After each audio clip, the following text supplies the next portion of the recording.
क्या हुआ? कितना सुंदर है तू। ये दाढ़ी क्यों रखी है? ये क्या? Love failure. ए, कौन है वो? अभी तो है।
छोड़ दे हम खाना पीना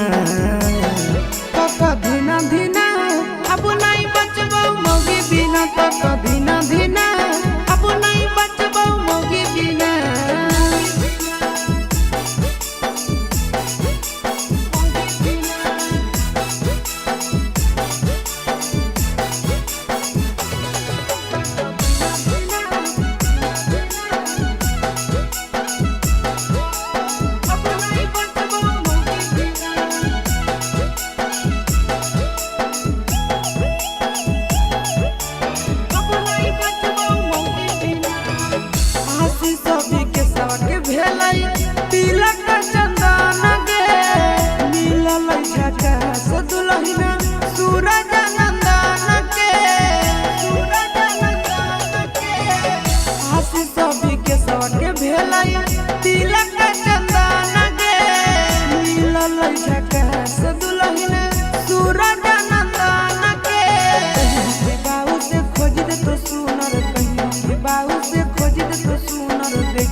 धीना धीना अब नहीं बचबो मौगी बिना धीना धीना अब नहीं बचबो मौगी बिना